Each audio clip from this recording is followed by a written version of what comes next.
আমাদের অত্যন্ত নিকটতম দেশ, অত্যন্ত প্রতিবেশী দেশ নেপাল।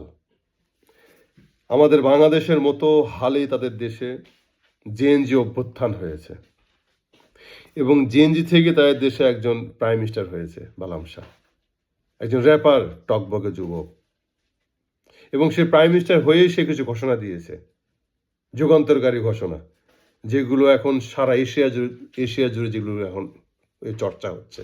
এখন উনি সমগ্র এশিয়ায় উনি এখন প্রশংসায় ভাসছেন। উনি ক্ষমতায় এসে প্রথমেই বলেছেন যে আমার কোনো ছবি কোনো রাষ্ট্রের দপ্তরে টাঙাবেন না, আমার কোনো এমপি মন্ত্রী কোনো ভিআইপি প্রটোকল পাবে না, সাধারণ মানুষ যেভাবে রাস্তায় যাওয়া আসা করে তাদেরকেও ঠিক একইভাবে যাওয়া আসা করতে হবে। পুলিশ যে কোনো সময় চাইলে যে কোনো কাউকে কন্ট্রোল করতে পারবে, হোক সে হোম মিনিস্টার, যে কোনো হোক না কেন, এবং তাদেরকে ট্রাফিক সিগন্যাল মেনে চলতে হবে। আমার দেশে কোনো স্টুডেন্ট পলিটিক্স চলবে না, মানে ছাত্র রাজনীতি একবার অফ। ক্লাস 1 থেকে 5 পর্যন্ত বাচ্চাদেরকে স্কুলে পরীক্ষা দিতে হবে না, এতে করে বাচ্চাদের ব্রেনের চাপ কম হবে, বাচ্চা সৃজনশীল হবে, যেটা ইউরোপ আমেরিকা এখন যে কাজটা করে আসছে। আমার দেশের আমার এমপি মন্ত্রীরা বিজনেস ক্লাস ব্যবহার করতে পারবে না, প্লেনে হোক ট্রেনে হোক, নব বিজনেস ক্লাস, সাধারণ জনগণের মতো তো তাদেরকে যাওয়া আসা করতে হবে। এবং 1990 সাল থেকে 2026 সাল পর্যন্ত যতগুলো দুর্নীতি হয়েছে, যারা করেছে, এমপি মন্ত্রী সহ সরকারের যত কর্মকর্তা, সকলের নাম সে লিস্ট চেয়েছে। সে দুর্নীতি, সে টাকাগুলো সরকারি কোষাগারে ভরবে।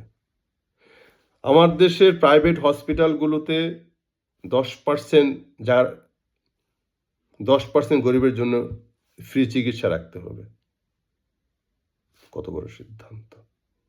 আমার দেশের সরকারি দপ্তরে যে কাজগুলো, পাসপোর্ট অফিস, ভূমি অফিস বা অন্যান্য যে কাজগুলো দ্বারা মানুষ, যেগুলো সবসময় মানুষকে বেগ পেতে হয়, মানুষকে ঘুষে জায়গা খুঁজতে হয়, সেই সব জায়গাগুলো উনি অনলাইন করতেছেন, যাতে কাউকে আর ঘুষ দিতে না হয়, ঘুষ যেন কমে যায় অ্যাটলিস্ট। এবং 24 আওয়ার্স 7-11 হেল্প ডেস্ক খোলা রেখেছেন। যে কোনো সময় যে কোনো নাগরিক ফোন করলে সেখানে প্রশাসন ঝাঁপিয়ে পড়বে। কত সুন্দর! ইনশাল্লাহ আমাদের দেশেও হচ্ছে, এরকম পরিবর্তন হচ্ছে না তা নয়। জনাব তারেক রহমান ওনার সেই বিনা প্রটোকলে যাওয়া, উনি যেভাবে চাচ্ছেন যে ওনাকে ওনার এমপিরা মন্ত্রীরা ফলো করবে, না, ওনাকে কেউ ফলো করছেন না। কারণ আমাদের রক্ত হচ্ছে ইন্ডিয়ান সাবকন্টিনেন্ট রক্ত, ইন্ডিয়ান সাবকন্টিনেন্ট ব্লাড। আমাদের হান্টার না পড়লে আমরা কখনোই শিখবো না, যেটা PM বালাম শাহ জানে। উনি ঘোষণা দিয়েছেন, রুলস জারি করেছেন যে রাষ্ট্রীয় কোনো প্রটোকল না, ভিআইপি প্রটোকল অফ। ঠিক তারেক রহমানকেও ইনশাল্লাহ এই ধরনের পদক্ষেপ নিতে হবে, এবং উনি ইনশাল্লাহ উনি করবেন এইগুলো। আমরাও চাইব যে বালাম শাহ যেভাবে সারা এশিয়া জুড়ে আজ তা মানে তাকে সকলে প্রশংসা করছে, যে নেপালের এই মাটি থেকে তৈরি বালাম শাহ, ঠিক আমরাও চাইব আমাদেরকে ভেবে বলুন বাংলাদেশের মাটি থেকে তৈরি তারেক রহমান,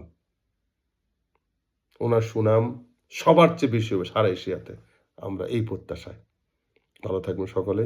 আসসালামু আলাইকুম রহমতুল্লাহ।